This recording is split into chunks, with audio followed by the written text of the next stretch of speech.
I was watching something earlier on today that really grabbed my attention.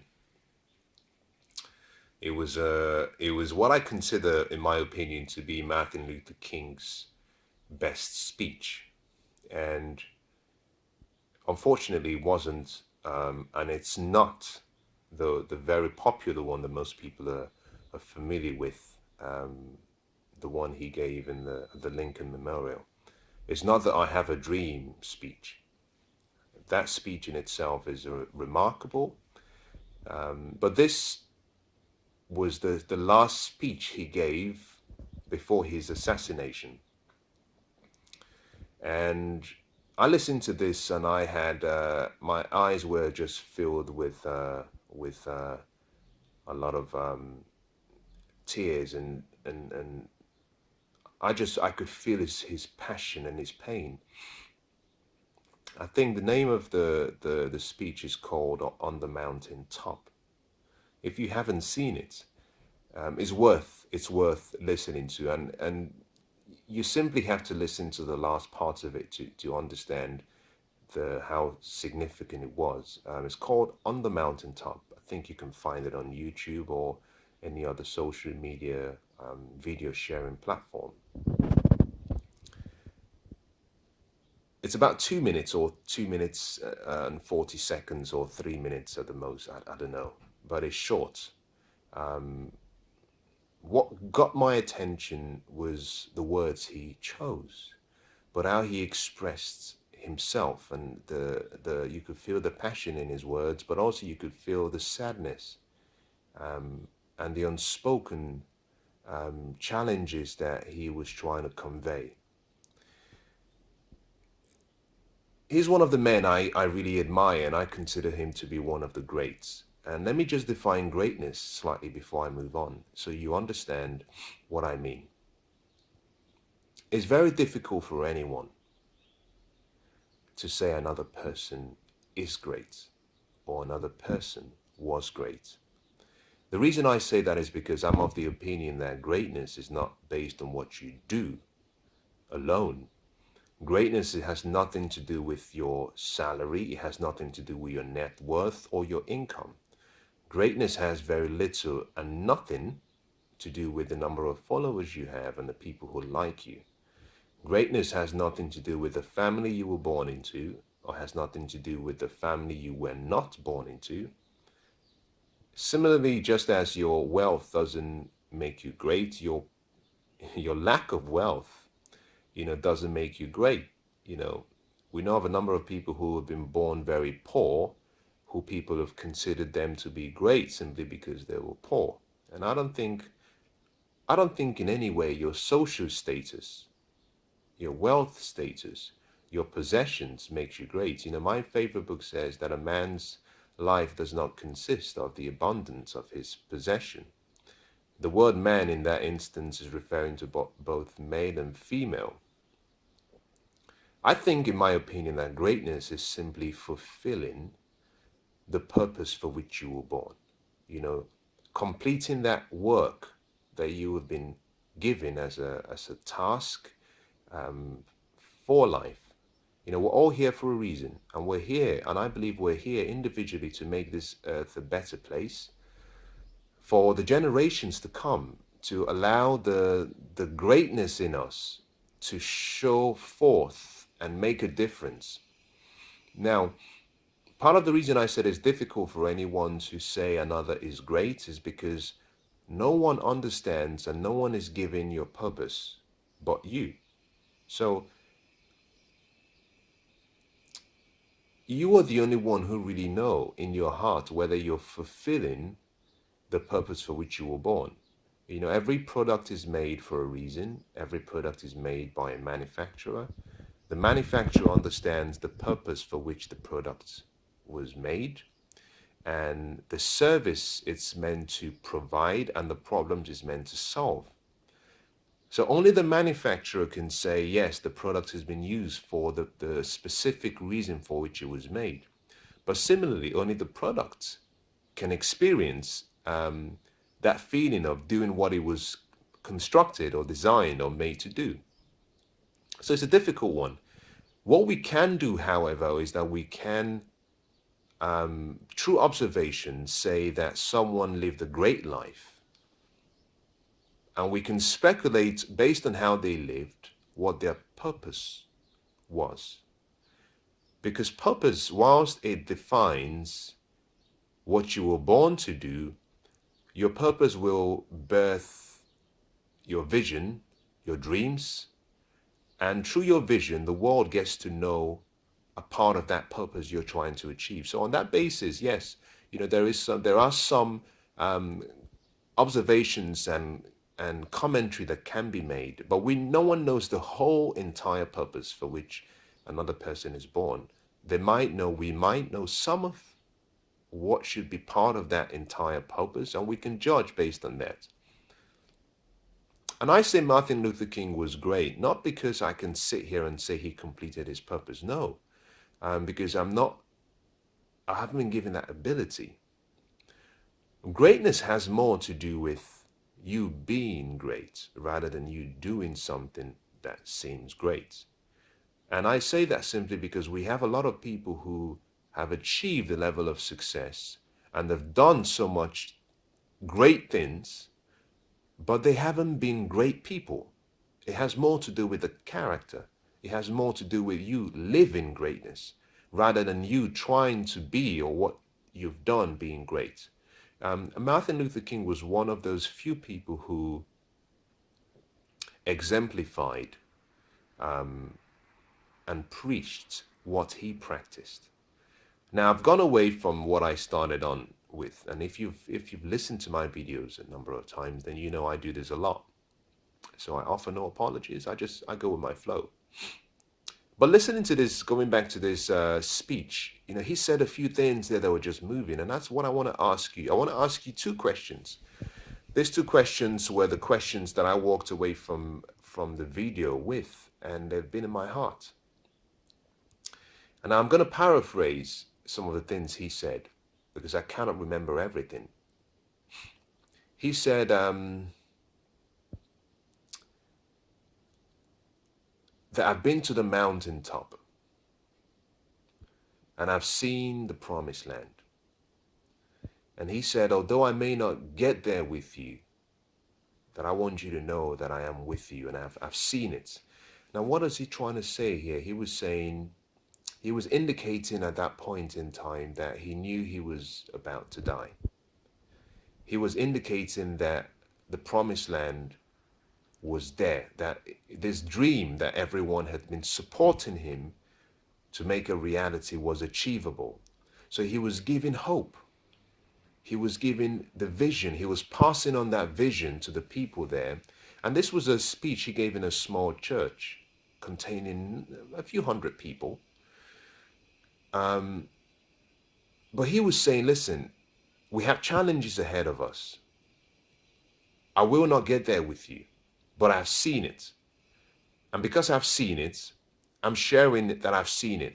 So I think that was one of the few transference of vision from one generation to another. He was transferring that vision to the people who were yet to come and the people who have now come to say, listen, you can make this happen.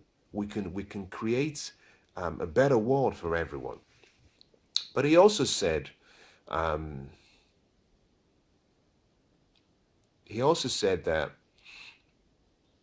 he wants to live a long life. He says that like anyone, I also want to live a long life, but longevity has its place. He said that at this point that his only focus is completing the purpose for which he was born. You see, Martin Luther King was very aware of what his purpose was. We could understand some of it through his passion.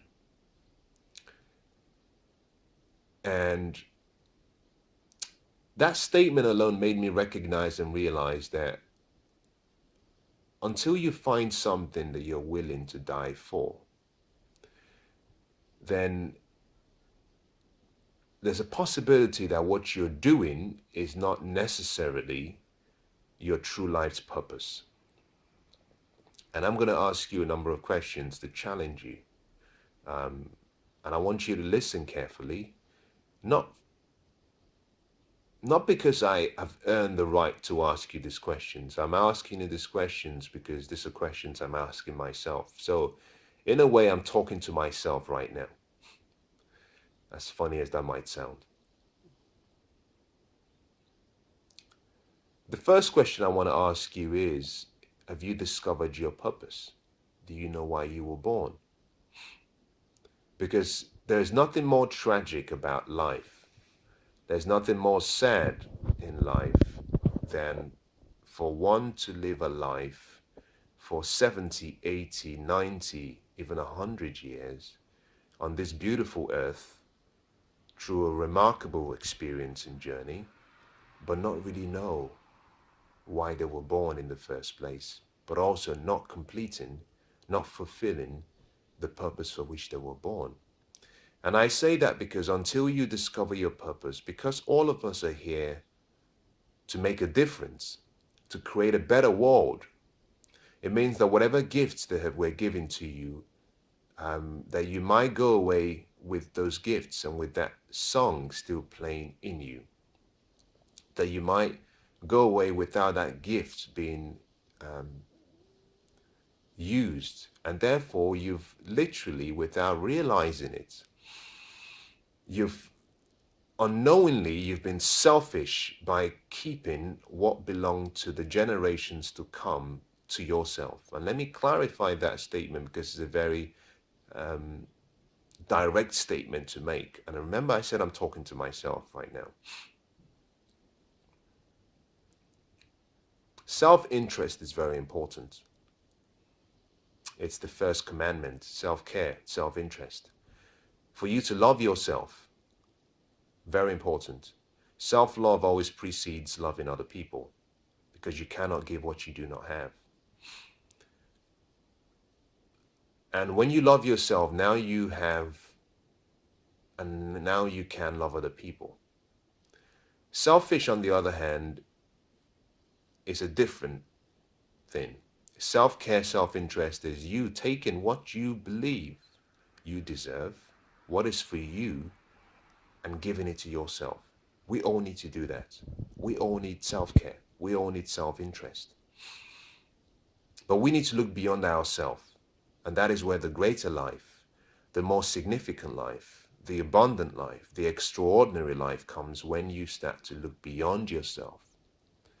Self-care on the selfishness, on the other hand, is when you know that something that has been given to you, an ability, a gift, a skill, an opportunity that can make a difference in other people's life, you deprive them of it and you keep it to yourself. So if I had 2 apples and I knew I would be satisfied with one, if I refused to give out the other and I just let it rot, or I force myself to eat it, then I've been selfish, because I could have shared that with someone who needed it. Another way to put this will be by saying, back in the concentration camp in Nazi Germany, if you've read the book by Viktor Frankl, a remarkable book, Man's Search for Meaning, he talks about some of the observations he made whilst he was in the concentration camp. And he makes a statement that suggests that if you have a piece of bread, if you have a piece of apple, whatever that might be, if you keep it for yourself and if you keep it and eat it alone, you will live. You might live this long. On the other hand, he said, if you share that piece, that apple, that orange you have with other people, even if it wasn't going to be sufficient for you, is that you live longer than if you had kept it and had it to yourself alone. And that shows you the impact of looking out for other people. So my first question going back is, have you found your purpose? Because if you haven't, I think that should be the most important thing you should be focusing on right now. not what you're going to buy at the end of the month, not what you're going to wear for the next wedding, not what you're going to do in 10 days' time. The question should be, am I living every day on purpose? The second question I want to ask you is, have you decided what legacy you're going to live on the earth? Have you decided how you want to be remembered? Have you decided what impact you want to have on your generation? Have you decided how much of a difference you can make by living a life of significance? If your answer is no, then I want to encourage you to, why don't you start thinking about it? You know, we all have a choice. Legacy comes as a result of what we live for people, but it also comes as a result of what we live in people. Words, creating hope, creating inspiration, creating, painting a better future for people. You know, my life has changed drastically because someone painted a better picture for my future for me. My parents, my mentors, my friends, my family. And I owe them, and interestingly, every life I come across and every life I invest myself in is also a reflection of the original investment by the people who invested in me. So decide the legacy you want to live. Decide how significant a life you want to start living from today. Decide the amount of contribution you want to make. Make it intentional. The final question I want to ask you is, what if today was your last day? What if the next month will be your last month? What if the next year will be your last year? Have you decided how you want to live the remaining parts of your life? Because no one knows when that date will be. And so I would say prepare yourself. Not that you're preparing for death. No, you're preparing for life, because life continues.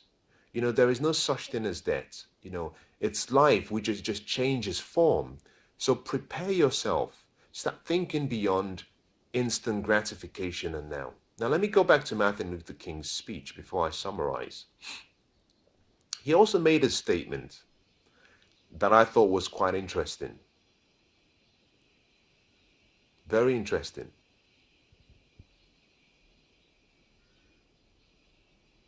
The statement he made had to do with the Constitution, the American Constitution, where he said that, well, somewhere he read about the freedom of speech, and he read about the freedom to protest and protest far rights. He read about the freedom for gathering together. And he was simply saying that the American Constitution promised everyone all of these rights, and that he expected it to be discounted in any other country, because they hadn't agreed to these principles and they hadn't agreed to these new ways of living. But here in the United States, he said, we agreed to this and we deserve to experience that just the way every other person is experiencing it. But he says it's not being given to us. Now, I don't want to go further than that. But what I want to say from this, the point I want to make from that is this: recognize that greatness and true greatness will always do what it believes is right. True greatness will always do what it believes is right, no matter the cost. And my last comment and statement to you is, always be willing to do what is right, no matter the cost. Always focus on doing the right thing, no matter the cost. Life will demand some things from you and of you. You are only required to do what is right. If you can focus on doing what is right, then you've lived well. So, as I summarize, I was touched by that speech, and I want to share that with you and say, if you haven't seen it, It'll probably take you only 3 minutes, but it's worth seeing. Until you find something that you're willing to live for, but more importantly, to die for, you haven't found your true purpose. And let me summarize with some very quick statements. Whatever you're doing today, whatever job you have, whatever activity you're involved in, whatever tasks you find yourself doing every day, my question to you is this. If you were to stop what you were doing today and you were to be given an opportunity to do something different, maybe a different job in a different sector, in a different country, in a different market, on a different demographics with much better pay, could you take that new job and be happy? I know it's a difficult question, so think about that one. But whilst you think about it, I want to say something, that if your answer is yes, then you haven't found your purpose. You haven't discovered the reason for your birth. And the reason is simply because what you were born to do is something you're obligated to do. When you discover your purpose, you will realize that it's something that you would do even if money was no object. It's something that you would do because it's something that you were designed to do. That it wouldn't matter about the other options around you. It wouldn't matter whether there are challenges in fulfilling that it will be something that you would still do, that you would never, Now I say this because in a former life, I worked as an engineer for a number of years. Did all the really cool stuff with engineering, great buildings, different countries, different destinations, grand buildings, in the designing buildings. This was fascinating. That was interesting. But it wasn't what I was born to do. It wasn't what I was created to do. It wasn't my purpose. And a lot of people have asked me, even till now, my father still thinks I'm going to return back to engineering. And every now and then I get questions from friends, when are you coming back? And what I find is that there's no regrets, because now I'm doing what I was born to do. And interestingly, no matter what you offered me, I wouldn't reconsider, interestingly. But more than that, I find that what I'm doing now is something that I would do now for free. It's something that I would do now even if I had only a fraction of what I was getting before. It's something that I would do now if I had a month to live. It's something that I would do now because it's the only thing that gives me fulfillment, true fulfillment. And I found actually leaving engineering was proof to me. The fact that I could leave engineering after studying and practicing as an engineer and being successful in engineering for 34 years, the fact that I could leave it, at the peak of my career, the fact that I could walk away was proof that it was not my purpose. And in the same way, anything you're doing today, anything you're doing right now, that you can walk away from and have no regrets, no remorse, and start doing something else, living in a different way, it meant that thing you were doing originally is not your purpose. Because when you find your true purpose, you find that is where your passion comes alive, is where the greatness in you is activated, is where you feel significant, is where you feel fulfilled, is where you get to actually see the potential that lies within you, is where you find true success. But also, more importantly, is the area where the gifts that have been given to you can be distributed so that the world can enjoy these gifts. And so you can make a difference in the lives of the generations to come. So as I summarize, I want to just say to you that we all have an opportunity to make a difference. And no matter where you find yourself, no matter where you are, start where you are. Start where you are, reach out to someone and make a difference. One life changed or touched can change a generation. Just one, because that one can touch another and then touch another and then reach another. So let's all aspire to allow the greatness in us to come out, because we're all designed for success. We have greatness in us, but it's a choice we all have to make. Destiny is not your birthright, because destiny means that it can happen without your participation. No, we have the power of choice. We do have choice, and we have to choose. We have to give the permission. We have to decide. So let all of us decide that we will become who we were born to be, and we will make a difference in our generation, so that hundreds of years from now, people can look back and say, because of his words, because of her words, because of her actions, because of her presence, because she journeyed through this life, because she featured on earth, that we're living a better life, and our lives would never have been the same had he not passed through.